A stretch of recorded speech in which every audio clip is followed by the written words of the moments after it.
সিটেটের পরে কি করব তোমাদের মতন আমিও একসময় ভেবেছি। আমি সুনন্দা, আমি আমার বিপিএসসি টিআরই 3 ওর জার্নিটা তোমাদের সঙ্গে শেয়ার করবো বলে চলে এলাম। বেসিক্যালি 2023 সালে যখন টেট দিলাম, তারপরে ভাবলাম যে এরপরে কী করা যায়। দেখলাম সবাই সিটেট দিতে ব্যস্ত, তখন আমিও ভাবলাম যে এই সিটেটটা কী জিনিস। আমি জাস্ট কিউরিসিটির জন্য সিটেট দিতে গেলাম। সিটেট দেওয়ার পরে তারপরে আবার যখন ভাবছিলাম যে আমি আবার কি করব, তখন আমার একটা বান্ধবী আমাকে এই বিপিএসসি টিআরই 3.0 কথা বলেছিল। তারপরে শুরু হলো আমার এই বিপিএসসি টিআরই 3.0 ব্যাপারে সমস্ত ডিটেলসে জানা। ইন্টারনেট থেকে আমি অনেক কিছু জানলাম, ব্যাপারটা বুঝলাম।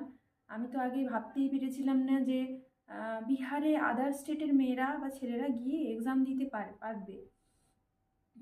তারপরে যখন আমি ইন্টারনেটের ব্যাপারে সার্চ করলাম যে না, ব্যাপারটা সত্যি, আমরাও গিয়ে ওখানে এক্সাম দিতে পারবো। তারপরে আমি একটি অনলাইনে কোচিং ক্লাস নিয়েছিলাম। ওইখান থেকে আমি রেগুলার ক্লাস না করলেও একটা দুটো ক্লাস করেছি। তারপরে বিভিন্ন বুকের মাধ্যমে আমি আমার পড়াশোনা শুরু করি। বিপিএসসি সিলেবাস খুব ভাস্ট সিলেবাস। যখন বিপিএসসি সিলেবাসটা আমি দেখেছিলাম, ভেবেছিলাম আমি মনে হয় পারবো না, যদি পরীক্ষাও দেই তবুও পারবো না।